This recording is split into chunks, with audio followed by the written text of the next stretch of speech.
warahmatullahi wabarakatuh. Cendekia, bersiap. Halo, apa kabar teman-teman yang ada di rumah? Semoga selalu sehat dan selalu dalam lindungan Allah.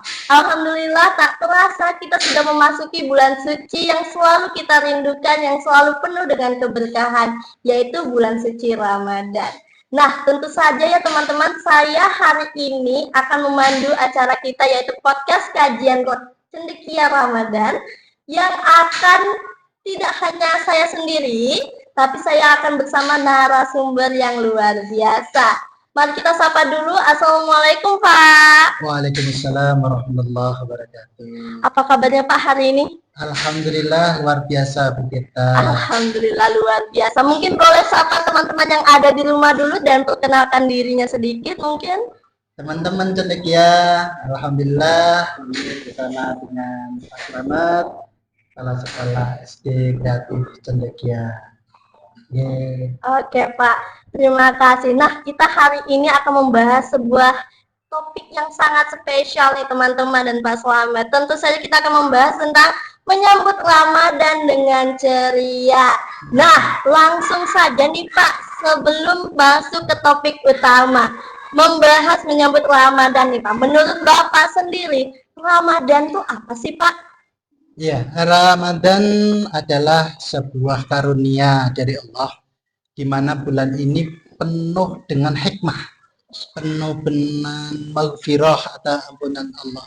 Sehingga kita wajib senang ketika bulan ini datang dan kita bisa memperbanyak ibadah di dalamnya. Oke, Masya Allah. Jadi bulan Ramadan itu kita kenal sebagai bulan yang penuh dengan hikmah, keberkahan, apalagi tadi Pak? Penuh dengan ampunan dari Allah Subhanahu wa Ta'ala. Penuh dengan ampunan. Jadi bulan yang selalu kita nantikan.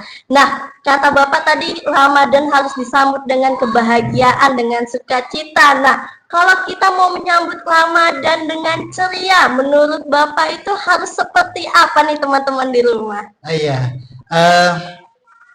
Teman-teman adik TK, kakak SMP, kita harus ceria menyambut Ramadan. Kenapa kok seperti itu? Kita harus tahu Ramadan adalah penuh dengan maghfirah, ampunan dari Allah, penuh keberkahan. Jadi kalau kita tahu bahwa Ramadan itu penuh berkah, maka pasti kita ingin berjumpa dengannya. Kalau kita membayangkan Ramadan itu kita harus puasa, kita akan berlapar-lapar, mungkin itu akan menjadi beban. Tapi kalau kita membayangkan nafas saja kita dihitung tasbih, kita beribadah 1 kali bisa dilipat gandakan 10 kali, bahkan ada sampai malam Lailatul Qadar yang pahalanya sampai dengan dilipatkan 80 tahun. Bagaimana kalau kita tidak senang dapat jackpot seperti itu? Nah, itu berarti kita harus tahu dulu berkah dari Ramadan, keutamaan Ramadan, ampunan-ampunan yang diberikan Allah ketika Ramadan. Maka ketika kita tahu itu semua, kita pasti akan senang. Kita pasti akan menyambut Ramadan itu dengan sukacita. Tidak terbayang puasa. Karena puasa itu nanti kita akan terlatih. Ketika terlatih, kata Rasulullah, puasa itu akan mendatangkan 2 kesenangan. Yaitu yang pertama ketika nanti buka puasa. Yang kedua nanti mungkin di akhirat akan ketemu dengan Allahu Rabbi. Sehingga umpama puasa yang kita bayangkan, nanti sore siap war takjil. Sama teman-teman. Jadi ketika puasa ini selalu menunggu akan bahagia, karena apa?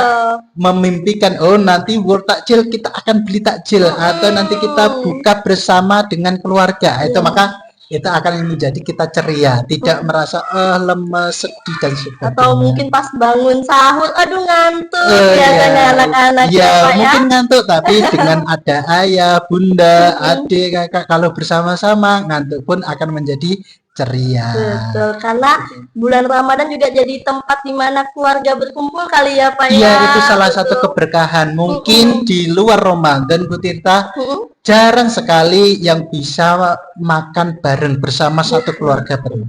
tapi ini minimal sehari 2 kali, yaitu ketika sahur dan ketika buka. Ini kumpul satu keluarga penuh untuk makan sahur dan buka puasa. Ini sebuah keberkahan tersendiri di bulan Ramadan. Atau mungkin teman-teman yang di rumah itu, kalau bulan Ramadan tuh banyak takjilnya ya Pak ya.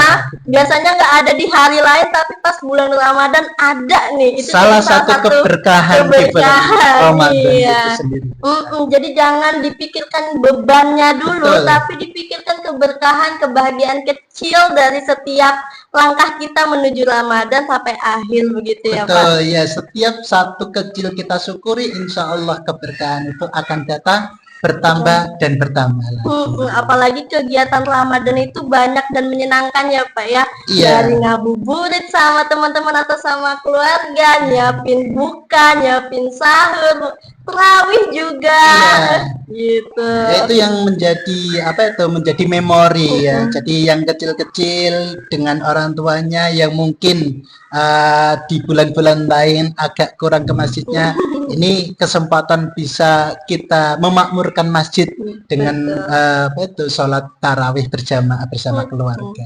Benar. Nah selain itu ya, mungkin ya Pak, kalau anak-anak cowok nih udah siap buat bangunin sahur, kan kebahagiaan kecil dan kesenangan juga itu ya Pak ya. Ya, khasnya yang ada di Indonesia itu salah satunya dan menjadi khasanah budaya Indonesia, yaitu membangunkan sahur. Biasanya kan muncul tuh bangunin sahur yang unik-unik ya Pak ya. Jadi hiburan ketika kita bulan Ramadan. Akhirnya menjalani Ramadan pun tidak berat hati, tapi dengan hati yang ceria. Gitu. Nah lanjut boleh Pak, kita lanjut yang selanjutnya nih. Mungkin ada nggak sih Pak tips khusus buat teman-teman atau adik-adik di rumah untuk mempersiapkan Ramadan gitu Pak? Iya, salah satunya itu tadi Bu. Jadi dari awal ini mulai Ramadan pertama dan Ramadan sampai ke hari 30 insya Allah itu kita mengatur waktu. Kapan nanti kita mau ngaji, kapan kita aktivitas, mungkin kapan istirahat. Nah, kita atur sedikit mungkin. Mungkin yang kedua juga punya target-target kecil. Oh, nanti saya bisa hatam yang bu'a atau hatam wafa atau ya, hatam ikro atau yang hafalan tahfidz yang sudah ada di sekolah. Oh, mumpung ini Ramadan, saya ingin hatam juz 30-nya. Nah, sehingga ketika kita punya target, nanti kita akan atur waktunya sehingga hari-hari kita nanti akan diisi dengan kegiatan-kegiatan yang bagus. Itu untuk anak-anak kita. Untuk ayah bunda, nah ini juga kesempatan bagaimana memotivasi putra-putri kita, sehingga mungkin yang adik-adik TK nanti ayah bundanya bisa, yuk yang bisa puasa sampai zuhur dulu, enggak apa-apa. Nah, itu nanti dapat hadiah kan, hadiah kecil. Mungkin yang kakak SD atau SMP yang sudah kalau SMP wajib ya Bu ya. Langsung full harus full, nggak boleh bolong kan gitu. Mungkin yang adik-adik SD yang mungkin sudah kelas 2, kelas 3 itu dicoba untuk puasa, mencoba dari yang awal